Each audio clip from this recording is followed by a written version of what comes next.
Selamat datang di channel Alur Donghua. Sebelum menonton, silahkan subscribe, biar Mimin tambah semangat update-nya. Prediksinya sangat akurat sehingga membuat mereka merinding. Setelah lewat 1 jam tengah malam, Yun Che yang sedang istirahat sejenak membuka matanya. Cahaya hitam liar bergetar di matanya dan butuh beberapa kali napas untuk menghilangkannya perlahan. Hari ini adalah hari di mana Qi Wuyao dan Zhou Suzi akan membuat kesepakatan. Jika Yun Wuxin masih hidup, hari ini adalah ulang tahunnya yang ke-18. Ayo pergi, kata Qianye Yinger, yang berdiri di sampingnya. Yun Che bangkit dan perlahan melangkah maju. Energi gelap redup melingkari kakinya di setiap langkah yang diambilnya. Dia mendorong pintu aula hingga terbuka dan menemukan Qi Wuyao berdiri di sana. Dia sudah berada di sana selama beberapa waktu. Ketika dia melihat dua orang itu muncul, dia membalikkan tubuhnya yang menyihir. Ayo pergi, ratu ini sudah terlalu lama menunggu tontonan yang akan datang. Saya ingin tahu seberapa besar pertumbuhan Zhou Suzi selama 10.000 tahun terakhir. Sebuah bahtera gelap yang panjang dan lebarnya lebih dari 300 meter turun ke tanah. Penyihir besar Jie Xin dan Jie Ling, dan penyihir ketujuh Hua Jin sudah menunggu mereka di dalam bahtera yang dalam. Sepertinya mereka juga menemani mereka dalam perjalanan ini. Bahtera yang dalam lepas landas dan terbang ke arah selatan. Itu adalah perjalanan yang sangat panjang dari sini ke perbatasan wilayah ilahi utara, tetapi bahtera yang dalam itu terbang dengan kecepatan sedang. Bagaimanapun, orang yang benar-benar cemas adalah Zhou Suzi. Yun Che berdiri di buritan bahtera yang dalam saat dia dengan dingin mengamati dunia kegelapan yang luas dan tak terbatas di hadapannya. Dia tidak mengucapkan sepatah kata pun selama perjalanan mereka, dan tangannya terkepal erat yang tidak pernah rileks sekalipun. Kaisar Dewa Surga Abadi Zhou Suzi. Orang yang telah menghancurkan semua miliknya, orang yang telah menjerumuskannya ke dalam mimpi buruk yang kejam dan penuh rasa sakit ini, setelah 3 tahun, dia akhirnya akan bertemu dengannya lagi. Ini jelas masih terlalu dini. Ini jelas bukan kesempatan terbaik yang bisa mereka ambil, tapi dia tidak bisa lagi menahan diri, tidak bisa lagi mengendalikan emosinya sendiri. Qianye Yinger berdiri di sisi lain dari bahtera yang dalam. Dia sedang menatap wilayah bintang kegelapan yang berbeda namun sama luasnya. Qi Wuyao berhenti sejenak ketika dia berjalan mendekat dan melihat Qianye Yinger. Rambut emasnya dan ikat pinggang roknya sedikit berkibar di udara. Dunia sekuler sering menggunakan ungkapan seindah lukisan untuk memuji wanita cantik, namun pandangan samping dari wanita tersebut tidak pernah dapat ditangkap atau digambarkan dengan sesuatu yang begitu sederhana. Dewi Brahma Monark adalah ciptaan sempurna yang mana surga menghabiskan seluruh energi dan kreativitasnya. Tapi hari ini, itu telah menjadi alat pribadi iblis pembalasan, mungkin tidak ada orang yang tidak merasa sedih dengan ini.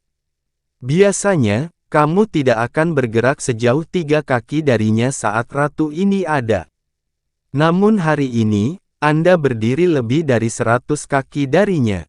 Pemandangan yang langka, ejek Qi Wuyao dengan malas. Qianye Yinger mendengus dingin sebagai jawaban. Suasana hatinya berada pada titik terburuk setiap tahunnya hari ini. Saya tidak mau repot-repot memprovokasi dia saat ini. Dia melirik Qi Wuyao ke samping. Sepertinya kamu tidak khawatir operasimu ini akan gagal. Lawan kita adalah Kaisar Langit Surga Abadi, bukan? Ratu ini tidak pernah meremehkan lawannya. Qi Wuyao tersenyum. Dirinya sendiri, apalagi? Ditambah lagi, Kaisar Langit Surga Abadi adalah alasan aku begitu percaya diri. Anda sedang berbicara tentang alat tawar-menawarnya. Itu benar. Qi Wuyao membelai rambutnya dengan tangan, dan kabut hitam yang menutupi wajahnya secara permanen menipis hingga memperlihatkan garis wajah yang melamun. Menurut pendapatnya, daya tawarnya adalah sesuatu yang tidak dapat ditolak oleh ratu ini maupun orang lain. Sejujurnya, ratu ini masih terkejut dia akan memberikan sesuatu yang berharga ini. Qianye Yinger mencibir. Tidak termasuk masalah Zhou Qingchen, dia melanggar tabu yang mengerikan hanya dengan mengunjungi wilayah ilahi utara untuk berurusan denganmu. Dia punya banyak alasan untuk menginginkan kesepakatan ini berhasil untuk pertama kalinya, jadi saya tidak akan terkejut apapun yang dia tawarkan. Qi Wuyao menatapnya dan berseru kaget. Kau tidak akan bertanya padaku apa yang dia tawarkan padaku. Jika kamu ingin membicarakannya, bicaralah. Qianye Yinger berkata tanpa ekspresi tanpa melihat ke arah Ratu Iblis. Tidak mungkin dia memainkan permainan Qi Wuyao. Bibir Ratu Iblis membentuk senyuman. Ayah, anak yang tidak patuh. Jika Anda ingin anak yang patuh bermain, Anda harus mencari mainan anak laki-laki Anda. Qianye Yinger mengejek. Mainan anak laki-laki. Hehehehe, Qi Wuyao tertawa terbahak-bahak. Dulu ketika Clear Sky God Realm masih ada, sebagian besar kekuatannya diwarisi oleh laki-laki. Namun pada masa pemerintahan saya, semua pewarisnya adalah perempuan. Lagi pula, tahukah kamu apa yang paling dihargai oleh ratu ini ketika memilih penyihirnya? Penampilan mereka. Bagi saya, itu lebih penting daripada bakat atau latar belakang apapun. Qianye Yinger terdiam. Setiap kecantikan penyihirku adalah 1 dalam 1 miliar. Dari Jiesin hingga Chanyi, peringkat pertama hingga ke-9, semuanya harus melalui proses seleksi yang melelahkan. Bahkan selir favorit Kaisar Dewa Bulan Terbakar pun tidak bisa memberikan lilin kepada para penyihirku. Bisakah kamu menebak alasan aku mengalami semua ini? Gelombang ketidaknyamanan tiba-tiba menghampiri Qianye Yinger. Tanpa sadar mengerutkan kening, dia bertanya, apa yang ingin kamu katakan? Apa yang ingin dikatakan ratu ini adalah, Qi Wuyao tiba-tiba terdengar semakin dekat, jadi Qianye Yinger tanpa sadar melirik ke samping untuk melihat apa yang sedang dilakukan oleh Qi Wuyao. Dia terkejut saat mengetahui bahwa wajah Ratu Iblis hanya berjarak beberapa inci dari wajahnya, begitu dekat sehingga dia bahkan bisa merasakan napas hangatnya menyentuh bibirnya. Tampaknya ada bintang-bintang yang melintas di pupil di balik kabut hitam. Jika kamu bosan dengan pria, kamu mungkin akan menemukan wanita yang lebih kamu sukai suatu hari nanti. Qianye Yinger melompat mundur selangkah dan memperhatikan Qi Wuyao dengan ketakutan. Setiap tulang di tubuhnya meleleh di luar keinginannya. Hahaha, Qi Wuyao tertawa keras sambil berbalik. Orang berikutnya yang dia temui adalah Yun Ce. Badai kegelapan bertiup terus-menerus ke tubuhnya, tapi pikiran Yun Ce tetap setenang genangan air mati. Dia tidak berbalik ketika dia merasakan Qi Wuyao mendekatinya dari belakang. Anomali apa yang aku rasakan dalam jiwamu? Dia bertanya tiba-tiba. Qi Wuyao berhenti ketika dia berdiri bahu-membahu dengan Yun Ce. Membuka bibirnya sedikit dengan sikap centil, dia berkata, Ratu ini benar-benar terkejut kamu berhasil menahan diri untuk tidak meminta selama ini. Mereka sangat dekat satu sama lain, sehingga suara iblis mencapai inti jiwanya. Seandainya dia laki-laki lain, seandainya dia menjadi dirinya yang dulu, dia ragu akan mampu tetap berdiri. Maukah kamu menjawab pertanyaan itu atau tidak? Yun Ce bertanya dengan dingin. Jika itu pertanyaanmu, tentu saja aku akan melakukannya. Qi Wuyao tersenyum manis padanya. Sekarang dia sendirian dengan Yun Ce, dia bertindak lebih seperti sucubus daripada Ratu Iblis. Yun Ce terdiam. Anda mungkin sudah menemukan jawabannya sendiri. Lagi pula, hanya kamu yang memiliki kekuatan untuk mendeteksinya, kata Qiu Yao. Seperti yang Anda duga, saya memiliki jiwa tertentu di dalam diri saya. Tapi tidak sepertimu, aku tidak seberuntung itu mendapatkan jiwa seutuhnya. Ini sangat kecil sehingga Anda hampir tidak dapat melihatnya. Dahulu kala, jiwa ini milik Kaisar Iblis Nirwana. Yunce mengerutkan kening saat mengetahui hal itu.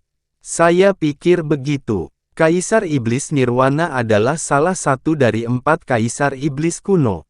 Mereka berada di level yang sama dengan Kaisar Iblis Pemalu Surga. Kembali ke Soul Sky, ketika Qiu Yao berbicara kepada ketiga Iblis Yama secara pribadi, aura jiwanya sebenarnya telah menyebabkan sedikit ketakutan pada jiwa Dewa Naga miliknya. Naga Azure Purba adalah Kaisar Naga. Pada masa itu adalah kelas yang berada di atas hampir semua dewa sejati. Oleh karena itu, jiwa yang dapat menimbulkan ketakutan pada jiwa Dewa Naga haruslah kelas yang lebih tinggi darinya. Itu pasti jiwa Dewa Penciptaan atau jiwa Kaisar Iblis. Karena pengakuan Qiu Yao sendiri, dia sekarang tahu bahwa dia memiliki sepotong jiwa Kaisar Iblis. Siapa sangka ada peninggalan masa lalu lain selain Kaisar Iblis Pemalu Surga yang bertahan hingga saat ini. Itu mungkin hanya gumpalan jiwa, tapi itu tetaplah kekuatan Kaisar Iblis. Tidak heran dia mampu mencapai puncak yang mustahil meskipun awalnya dia adalah wanita biasa. Pantas saja dia mampu meninggalkan bayangan abadi di hati Qianye Fantian dan Zhou Suzi meski sudah puluhan ribu tahun sejak mereka bentrok satu sama lain. Bahkan mungkin itu adalah sumber dari wawasan dan kecerdasannya yang menakutkan. Kamu adalah satu-satunya yang mengetahui hal ini selain diriku sendiri. Qiu Yao tersenyum ringan. Kamu adalah satu-satunya di dunia ini yang tidak bisa aku anggap remeh dari atas. Faktanya, apa yang saya miliki hampir tidak berharga dibandingkan dengan milik Anda. Akan sangat bodoh jika mencoba menyembunyikan ini darimu. Tidak ada seorang pun di dunia ini yang berhak meremehkan jiwa Kaisar Iblis. Kata Yunce, tapi Qiu Yao menggelengkan kepalanya dan berkata pelan, apa yang kau warisi adalah kekuatan Dewa Pencipta, urat nadi Dewa Jahat, kekuatan Kaisar Iblis, dan darah asal Kaisar Iblis Pemalu Surga. Anda bahkan telah mengembangkan seni mendalam mereka yang unik. Tetapi jiwa Kaisar Iblis dalam diriku sekecil sebutir pasir. Tidak hanya itu benar-benar tidak dapat dibandingkan dengan apa yang kamu dapatkan, itu juga merupakan hal yang paling bisa dilakukan. Dia menatap Yunce dengan aneh, memainkan 1 atau 2 trik sesekali. Kalau tidak, saya tidak akan terjebak di penjara ini. Yunce tiba-tiba menatapnya dengan ekspresi dingin. Bagaimana kamu mendengar tentang fenomen dalam Dewa Jahat? Di tepi Primal Chaos, dia telah mengungkapkan rahasianya di depan semua orang untuk menenangkan Kaisar Iblis Pemalu Surga. Namun, dia hanya mengatakan bahwa dia memiliki kekuatan asal Dewa Jahat. Dia tidak pernah mengungkapkan fakta bahwa dia memiliki fenomen dalam Dewa Jahat. Mu Xuanyin telah memperingatkannya lebih dari sekali untuk menjaga rahasia fenomen dalam Dewa Jahat bahkan jika dia tidak punya pilihan selain mengungkapkan kekuatannya suatu hari nanti. Kekuatan asal, khususnya penciptaan kekuatan asal Tuhan tampaknya mustahil untuk dirampok, jadi mengungkapkannya bukanlah hal terburuk di dunia. Tapi satu set lengkap pembuluh darah dalam adalah cerita yang berbeda. Bahkan jika tidak mungkin untuk mengambilnya dari Yunce, beberapa orang akan tetap bersedia mencobanya. Selain teman dekat dan keluarganya, dia tidak pernah mengungkapkan fakta bahwa dia memiliki fenomen dalam Dewa Jahat kepada siapapun di wilayah Ilahi Timur. Itulah mengapa dia hampir tidak bisa mempercayai telinganya ketika Qi Wuyao berbicara seolah itu adalah rahasia umum. Qi Wuyao sebenarnya terkejut sesaat. Kemudian, dia membuka sedikit bibirnya dan berbisik, "Semua orang suka mengetahui sebuah rahasia, dan rahasia adalah aset terbesar wanita. Mengapa kamu tidak menebak-nebak dan melihat apakah aku bersedia memberikan salah satu milikku untukmu? Asal tahu saja, aturan yang sama juga berlaku untuk pria." Aliran udara tiba-tiba membelah jarak antara Qi Wuyao dan Yun Ce. Itu juga memutuskan hubungan antara mata mereka sepenuhnya. Qianye Yinger muncul di antara keduanya seperti hantu dan menatap Qi Wuyao dengan dingin. "Jika kamu sangat suka mengungkapkan rahasiamu, kamu bisa membuat wanitamu memintanya sepuasnya. Tapi Yun Ce dan aku tidak tertarik di dalam permainanmu." Qi Wuyao mengalihkan pandangannya dan membuang muka dengan ekspresi sedih. Dia menghela nafas. "Itu benar. Sudah beberapa bulan sejak kalian datang ke wilayah suci, tapi tak satu pun dari kalian mencoba melihat sekilas penampilan asliku sekalipun. Ketidakpedulianmu sungguh menyedihkan." Qianye Yinger mencibir padanya. "Qi Wuyao, jangan ragu untuk mempermainkan orang-orang rendahan itu sesukamu, tapi jangan berpikir bahwa itu akan berhasil pada Yun Ce. Kamu hanya akan mempermalukan dirimu sendiri. Juga, jangan bilang aku tidak memperingatkanmu." Tatapan dan suara Qianye Ying menjadi lebih dingin.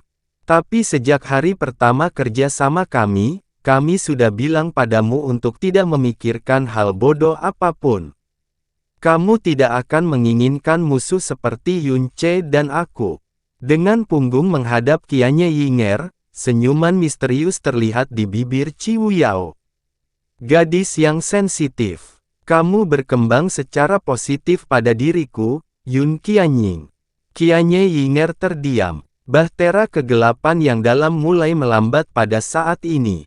Hua Jin mendarat tanpa suara di samping tuannya dan berkata, "Tuan, kami akan tiba 1 jam lagi. Apakah Anda ingin Hua Jin melakukan pengintaian terlebih dahulu?" "Tidak apa-apa," kata Qi Wuyao. "Teman kitalah yang seharusnya khawatir pertemuan ini akan menjadi kacau, bukan kita." "Oke." Hua Jin mengerti. Sang penyihir menghilang, dan bahtera kegelapan kembali ke kecepatan normalnya. Mereka dengan cepat mendekati perbatasan wilayah ilahi utara. Tidak sekalipun Qi Wuyao mengkhawatirkan kenyataan bahwa gerakannya mungkin terlihat oleh orang lain. "Kita berjarak 1 jam dari tujuan kita." Qi Wuyao berbalik untuk melihat Yun Ce dan Qianye Yinger. "Apakah kamu ingin aku menangkapmu secara pribadi, atau kamu ingin melakukannya sendiri?" Yun Ce berbalik dan meninju dirinya sendiri di ulu hati tepat setelah dia selesai berbicara. Seluruh kapal gemetar akibat benturan tersebut. Luka dan darah menyebar ke seluruh tubuh Yun Ce seperti akar pohon, membasahi separuh pakaian hitamnya hanya dalam sekejap mata. Dia mengeluarkan darah dari semua lubang, dan darah mengucur dari sudut bibirnya. "Kamu," Qianye Yinger mengambil setengah langkah ke depan sebelum dia memaksa dirinya untuk berhenti. Kilatan kegelapan kemudian, darah menjadi kering dan gelap. Sepertinya umurnya setidaknya beberapa tahun. "Kamu tidak perlu pergi sejauh ini." Qi Wuyao membuang muka. Sangat kecil kemungkinannya Zhou Suzi akan membawa siapapun selain Zhou Qingchen. Paling-paling, dia akan membawa penjaga terhebatnya, Taiyu. Jika dia datang sendiri, itu lebih baik. Inilah sebabnya ratu ini membawa Jie Xin dan Jie Ling hari ini. Meskipun tidak ada yang bisa kami lakukan terhadap Zhou Suzi dan Taiyu, memaksa kami untuk menerobos dan membunuh Zhou Qingchen seharusnya tidak menjadi masalah sama sekali. Apakah Anda yakin ingin melakukan ini sendiri? Yun Ce tidak memberikan balasan padanya. Dia berjalan melewati Ciwuyao dan berdiri di garis depan bahtera yang dalam, tetesan darah penuh kebencian menetes melalui tinjunya yang terkepal tanpa henti. Qianye Yinger berjalan di samping Ciwuyao dan mengejeknya. Aku tidak menyangka kamu akan menanyakan hal sebodoh itu. Dan kamu menyebut dirimu Ratu Iblis. Ciwuyao balas tersenyum. Banyak pria menyukai wanita cerdas, tapi tidak ada yang menyukai wanita yang terlalu pintar demi kebaikannya sendiri. Bertingkah bodoh sesekali akan mempermudah memenangkan hati pria, bagaimana menurutmu? Jadi beginilah cara Ratu Iblis Utara tidur hingga mencapai puncak. Sangat mencerahkan. Tapi aku bisa mengerti kenapa ini berhasil untukmu. Lagi pula, orang-orang dari wilayah ilahi utara adalah sekelompok sampah yang puas terjebak di penjara. Qianye Yinger membalas dengan singkat dan tanpa ampun sebelum berbalik, tapi untuk beberapa alasan, dia tidak bisa melupakan apa yang baru saja dikatakan Ciwuyao. Perbatasan wilayah ilahi utara. Tempat ini adalah wilayah kegelapan terdekat di wilayah ilahi utara dengan wilayah ilahi timur. Karena letaknya sangat dekat dengan wilayah ilahi timur, aura kegelapan di tempat ini sangat tipis. Tidak ada manusia iblis dalam jarak 500 km dari area ini dan bahkan binatang iblis pun merupakan pemandangan yang sangat langka. Di sisi lain perbatasan, wilayah bintang yang paling dekat dengan wilayah ilahi utara adalah wilayah bintang tempat Snow Song Realm berada. Zhou Suzi berdiri di luar perbatasan wilayah ilahi utara dan mengintip ke dalam tanah kegelapan yang berada dalam jangkauannya. Zhou Qingchen berdiri di sampingnya dan dia memasang ekspresi suram dan suram di wajahnya. Harapan keselamatannya sepertinya sudah dekat, tapi dia tidak terlihat terlalu bersemangat atau gugup dengan semua ini. Tentu saja, di mata Zhou Suzi dan yang terhormat Taiyu, hal ini tidak diragukan lagi disebabkan oleh pengaruh kegelapan pada pikiran Zhou Qingchen. 10.000 tahun yang lalu, Zhou Suzi dan Qianye Fantian telah mengambil umpan Ciwuyao dan mengejarnya ke negeri kegelapan ini. Hal ini menciptakan keributan besar sehingga secara tidak sengaja menarik Raja Mu Suanyin dari alam lagu salju, yang baru saja memasuki alam master ilahi. Pada saat itu, dia telah melangkah ke dalam kegelapan untuk mengejar Ratu Iblis, jadi meskipun dunia mengetahuinya, dia tidak menyembunyikan apapun. Tapi hari ini, Tuanku, mari kita bertindak, kata Yang Mulia Taiyu. Saya akan tetap tinggal dan menjaga daerah ini. Saya tidak akan membiarkan siapapun mendekati tempat ini atau mendeteksi apapun. Jika terjadi sesuatu di sisi lain, saya akan segera bergegas. Anda tidak perlu khawatir. Zhou Suzi dan Taiyu, yang satu adalah Kaisar Langit Surga Abadi, dan yang lainnya adalah pemimpin penjaga surga abadi. Dua orang paling penting di alam Dewa Surga Abadi sedang bersiap untuk melakukan transaksi yang paling tabu dan mereka dengan susah payah menyembunyikannya dari seluruh dunia. Taiyu menatap Zhou Qingchen dalam-dalam sebelum dia menghela nafas pelan dan mengiriminya transmisi suara. Qingchen, ayahmu pernah mengkhianati prinsipnya demi keyakinannya dengan mengkhianati janjinya kepada Yun Ce. Rasa bersalah dan rasa sakit yang dia rasakan karena melakukan hal seperti itu hampir menghancurkannya. Tapi hari ini, dia bahkan rela mengesampingkan keyakinannya untuk sementara waktu, hanya untuk menyelamatkanmu. Jika kamu berhasil diselamatkan, kamu pasti harus menjadi Kaisar Surga Abadi Dewa yang terhebat dan paling murah hati di masa depan. Itulah satu-satunya cara agar kamu bisa hidup sesuai dengan pengorbanan dan upaya keras ayahmu untuk menyelamatkanmu. Zhou Qingchen mengangkat kepalanya dan menutup matanya, tubuhnya bergetar lembut. Di mata Taiyu, Zhou Qingchen kesulitan mengendalikan emosinya karena dia tergerak oleh pengorbanan ayahnya. Namun, dia tidak menyadari bahwa pikiran yang bergema di hati Zhou Qingchen adalah kebalikan dari apa yang dia yakini. Jika semuanya salah sejak awal, jika keyakinan dan keyakinan mereka telah terdistorsi sejak awal, siapa penyelamat dunia yang sebenarnya? Siapakah orang yang benar-benar telah melakukan hal jahat? Siapa yang benar-benar telah menciptakan seluruh kekacauan ini? Siapakah orang yang benar-benar tidak dapat dimaafkan? Mengapa kamu membiarkanku melihat kegelapan dengan begitu jelas? Kenapa kamu tidak membiarkanku terus dibutakan oleh cahaya, membiarkanku tetap bodoh dan berkhayal? Yunce, kamu telah berhasil membalas dendam.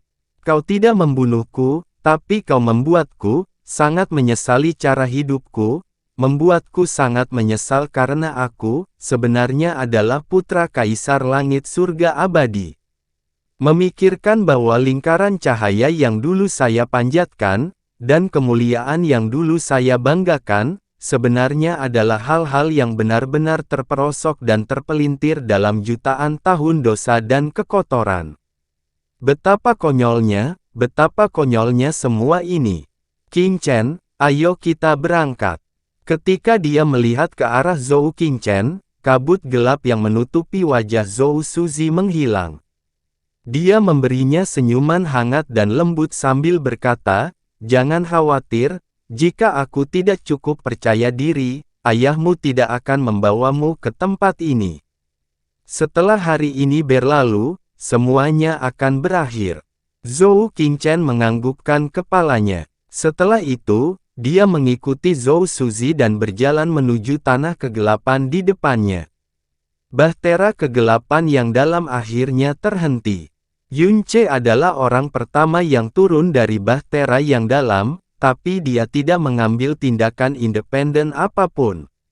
Sebaliknya, dia diam-diam berdiri di tempat dia mendarat sambil menatap lurus ke dalam kegelapan di depannya. Dia tetap tidak bergerak untuk waktu yang lama. Mengingat kecepatan perjalanan Ciu Yao yang sengaja lambat, Zhou Suzi pasti sudah tiba sejak lama. Dia berada di suatu tempat di depan mereka, tepat di luar jangkauan persepsi spiritualnya. "Hua Jin, panggil Ciu Yao." Hua Jin mengangguk lembut. Tubuh rampingnya berputar ringan di udara saat dia diam-diam menghilang ke dalam kegelapan tanpa meninggalkan satu jejak pun. "Jiesin, Jieling, Anda hanya memiliki satu misi. Segala hal lain yang terjadi bukanlah urusan Anda. Apakah kamu mengerti?" "Jiesin, Jieling, Anda hanya memiliki satu misi. Segala hal lain yang terjadi bukanlah urusan Anda. Apakah kamu mengerti?" Ciu Yao sangat jarang mengulangi perintahnya, tapi kali ini dia mengulanginya untuk menekankan maksudnya. Dua pasang mata indah tanpa sadar melayang ke arah Yunce. Tapi setelah itu, mereka dengan serius menganggukkan kepala sebelum terbang ke dua arah berbeda dan menghilang ke dalam kegelapan juga. Bahtera kegelapan yang dalam tidak disimpan, melainkan dibiarkan melayang di tempatnya. Qianye Yinger baru saja hendak turun dari bahtera yang dalam, ketika Ciu Yao tiba-tiba muncul di depannya dan menghalangi jalannya. "Yun Qianying, kamu harus tetap di sini." "Alasannya?" Qianye Yinger bertanya dengan dingin bukannya meledak dalam kemarahan. Ciu Yao menjawab, "Tidak nyaman bagimu untuk berpartisipasi dalam acara ini, karena kehadiranmu kemungkinan besar akan mengungkap kelemahan dalam rencana kami. Mengizinkanmu mengikuti kami ke sini adalah langkah terjauh yang bisa aku tempuh." "Aku, sebuah cacat." Qianye Yinger tampak seperti baru saja mendengar lelucon besar dan tatapannya langsung menjadi dingin dan gelap. "Ciu Yao, izinkan aku memperingatkanmu untuk yang terakhir kalinya. Jangan mencoba mengejek atau memprovokasi saya lagi. Karena akan terlambat jika saya kehilangan kesabaran. Bahkan berlutut di hadapanku tidak akan ada gunanya." Ciu Yao tidak tampak marah sedikit pun. Dia mulai bergerak maju perlahan saat dia menatap mata dingin Qianye Yinger, dadanya yang menjulang tinggi hampir menyentuh mata Qianye Yinger. Tentu saja, orang yang dulunya adalah Dewi Brahma Monark tidak akan membuat kita khawatir. Karena begitu dia mengunci target, dia akan menggunakan semua kelicikannya dan segala cara yang tersedia untuk mendapatkannya. Dia tidak akan membiarkan apapun mengalihkan perhatiannya, terutama hal-hal seperti emosi. Tapi apakah Yun Qianying saat ini masih menjadi Dewi Brahma Monark seperti dulu? Nafas harum Qi Wuyao dengan lembut menyapu bibir dan wajah Qianye Yinger. Namun, Qianye Yinger tidak mundur kali ini. Matanya menjadi semakin dingin saat dia berkata, "Lelucon macam apa yang ingin kamu sampaikan sekarang? Tentu saja kamu tidak mengerti. Karena jika kamu benar-benar mengerti, kamu tidak akan menjadi seperti ini." Qi Wuyao tertawa kecil. Bagaimanapun juga, Anda adalah Dewi Brahma Monark dalam setiap aspek lainnya. Namun dalam aspek tertentu, kamu adalah seorang gadis kecil yang bahkan tidak bisa dibandingkan dengan wanita biasa. Qianye Yinger berkata, "Kamu. Saya harap Anda memikirkan dua hal ini dengan benar," lanjut Qi Wuyao. "Hal pertama adalah sesuatu yang Anda sebutkan berulang kali. Pembalasan itu adalah alasanmu rela menodai dirimu sendiri dengan kegelapan dan itu adalah segalanya bagimu. Mungkin awalnya memang seperti itu. Tapi, kalau dipikir-pikir lagi, apakah hal yang paling menyita hati dan pikiranmu selama kurun waktu ini masih balas dendam?" Mata Qianye Ying tiba-tiba membeku. Hal kedua adalah ini. Selama menyangkut topik tertentu, engkau akan berbicara tanpa pemikiran atau kehati-hatian apapun, dan engkau akan kehilangan ketenangan dan rasa sopan. Ini juga mengapa ratu ini melarangmu mengikuti kami. Karena Yun Ce menganggap masalah ini terlalu penting dan penuh keinginan. Jika tidak sempurna, atau rusak, sayang sekali. Qianye Yinger berdiri terpaku di tempatnya. Dia tidak bisa mengucapkan satu jawaban pun. Mata emasnya tampak seperti bintang pecah di balik topengnya saat bergetar hebat. Qi Wuyao berbalik dan berkata, "Tentu saja, jika kamu bersikeras untuk pergi, ratu ini juga tidak akan bisa menghentikanmu." Langkahnya ringan dan anggun saat dia perlahan menjauh dari Qianye Yinger. Qianye Yinger tidak mengejar mereka. Dia tidak mengambil satu langkah pun ke depan, bahkan setelah sosok Qi Wuyao dan Yun Ce menghilang ke dalam kegelapan yang jauh. Dia adalah satu-satunya sosok yang tersisa di dunia kegelapan yang kosong dan hampa ini. Ini adalah pertama kalinya Yun Ce benar-benar menghilang dari akal sehatnya sejak mereka bertemu di wilayah utara. Dan jiwanya tiba-tiba terasa kosong. Zhou Suzi telah menunggu selama 6 jam penuh. Namun, dia tidak menjadi cemas atau mencoba menjelajah lebih jauh ke dalam kegelapan. Wilayah ilahi utara telah dimasukkan ke dalam sangkar kecil dan menyedihkan oleh 3 wilayah ilahi lainnya, jadi sekarang Qi Wuyao akhirnya mendapatkan kesempatan yang hanya bisa dia impikan, sebagai Ratu Iblis wilayah utara. Bagaimana dia bisa membiarkannya? Kesempatan untuk melampiaskan amarahnya menjadi sia-sia. Akhirnya, Zhou Suzi mulai bergerak lagi sambil mengangkat kepalanya dan mengulurkan tangannya. Kekuatan tak terbatas dari seorang kaisar dewa melonjak keluar dari sana dan menelan Zhou Qingchen, membentuk penghalang di sekelilingnya yang dapat mengusir 10.000 gunung. Dia menarik lengannya setelah penghalang terbentuk, tetapi seutas energi mengikat keduanya. Jika itu adalah orang lain selain dia, mereka tidak akan bisa memikirkan alasan mengapa Qi Wuyao tiba-tiba mencoba membunuh Zhou Qingchen.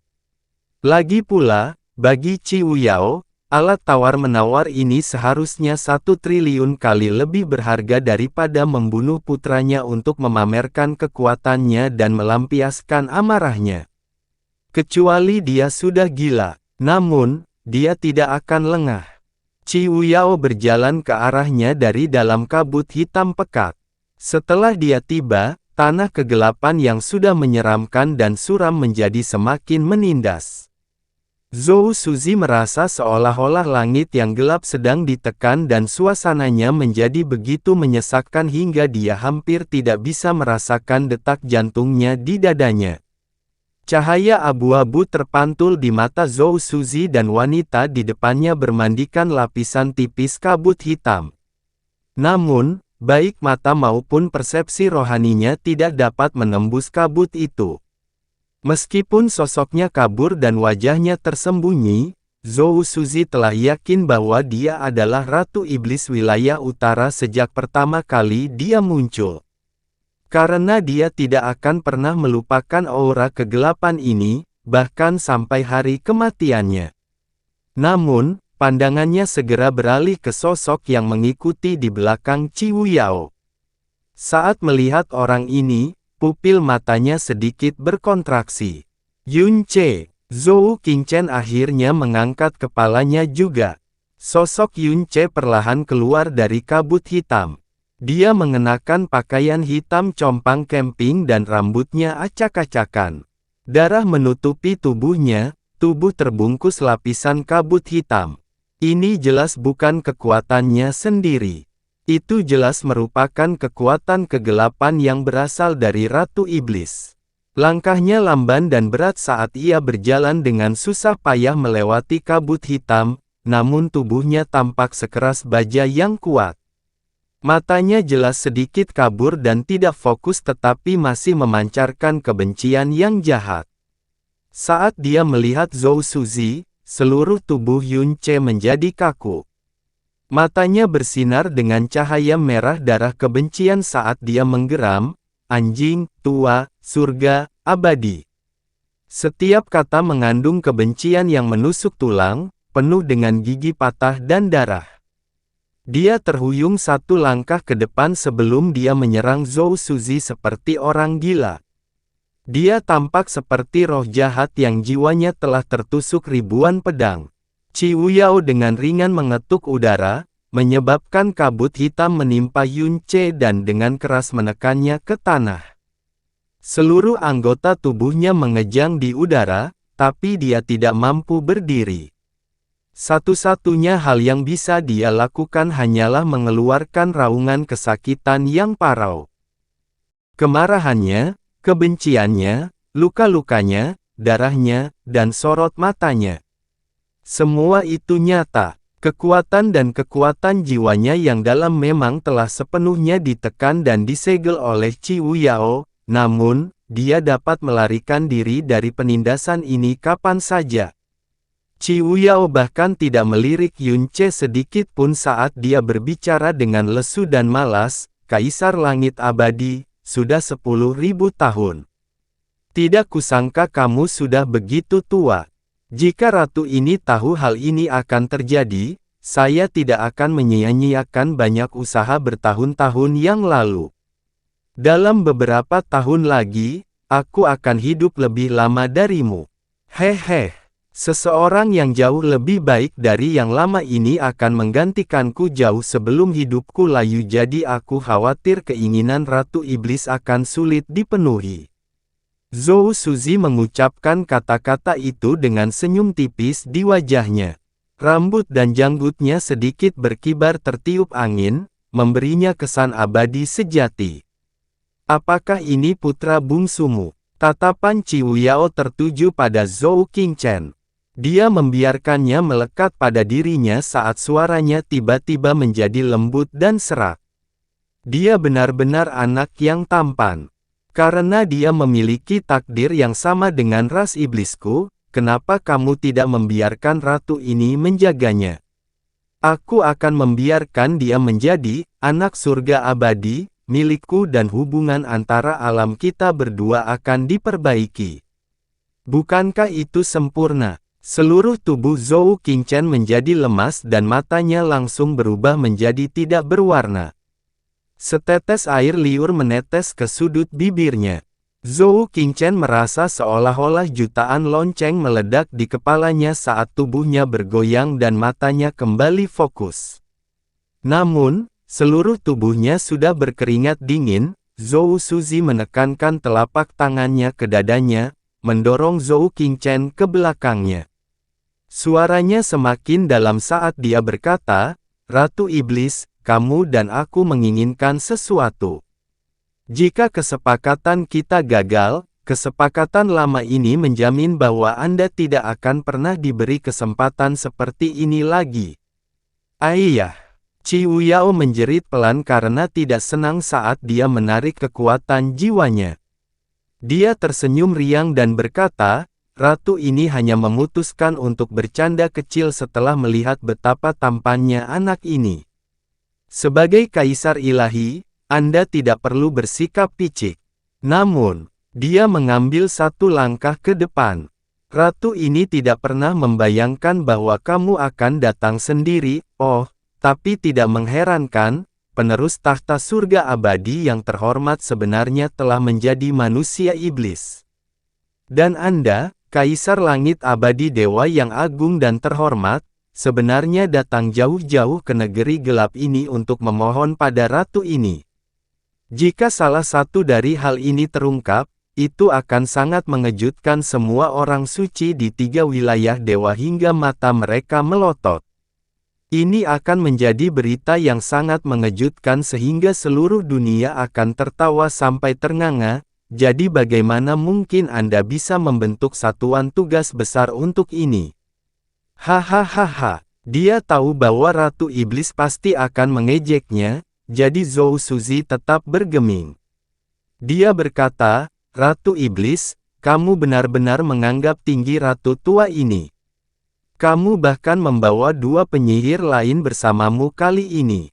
2 penyihir hebat yang dikatakan paling kuat di antara mereka semua." Mata lamanya berkedip sebentar. Sepertinya Ratu Iblis tidak setenang kelihatannya ketika menyangkut benda di tangan orang tua ini.